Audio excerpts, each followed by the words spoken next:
13 equals 0. Okay, we're going to set up our quadratic formula. X is equal to negative b plus or minus the square root of b squared minus 4 times a times c all over 2 times a. Okay, from there we get ready to plug in. What is our a term? What is our b term? 3. What is our c term? Negative 13. So we are good to plug in. What do I need to plug in first? 3. So we have negative 3 plus or minus the square root of 3 squared minus 4 times 2. times divided by 2 times. Now we are good to simplify what we can. We get x is equal to a negative and a positive will make that negative 3 plus or minus the square root of what is underneath that square root? 113. Divided by 4. Can I take the square root of 113? No. Is 113 divisible by 100? Is it divisible by 81? By 64? By 49? By 36? By 25? By 16? By 9? By 4? All right, we can't simplify that perfect square. Okay, or it's not a perfect square, and we can't simplify it with a perfect square. So we just leave it as is, and that is our answer.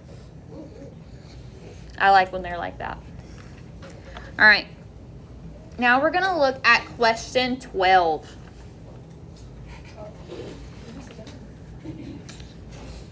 So for question 12, what do? I can subtract the 9 on both sides. So I get negative 8m squared minus 9 equals 0. I'm going to go ahead and set up the quadratic formula. X equals negative b plus or minus the square root of b squared minus 4ac all over 2a.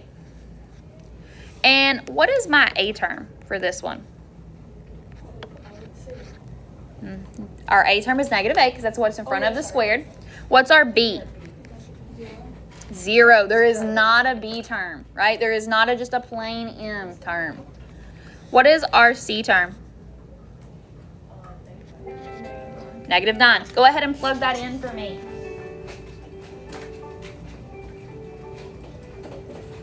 Hello, this is Ms. Williams. Yes. Jancy, thank you. Chloe, Coker, get your stuff. Go to Mission Hall. All right, what do I plug in first? 0. Okay, so we get negative 0 plus or minus the square root of 0 squared minus 4 times negative 8 times negative 9 divided by 2 times negative 8. So we get x is equal to 0 plus or minus the square root of what goes underneath that square root? Negative 288. And it's divided by negative 16.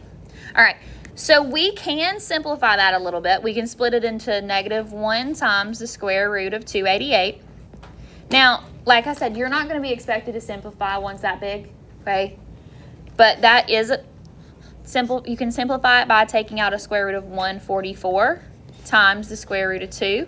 What's the square root of 144? 12.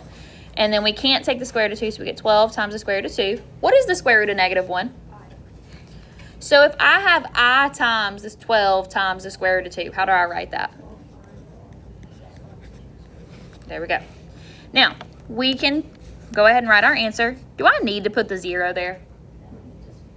It doesn't really affect anything, so we can just do plus or minus 12i root 2 divided by negative 16 equals. Now, can I simplify 12 over 16? What can go into both 12 and 16? 2 can go into, what else can go into it? 4. Okay, So if we take a 4 out of 12, what does that leave us with? 3. So we get positive negative 3I root 2 divided by, what is negative 16 divided by 4? So that right there is our answer. Okay, so there is us 3 examples worked out. Okay, your job is to finish this, okay, and go ahead and if you were ready to recite your paper or recite your quadratic formula, you can bring me that and I will sign off on it once you recite it to me. Okay, and this is what we were working on today.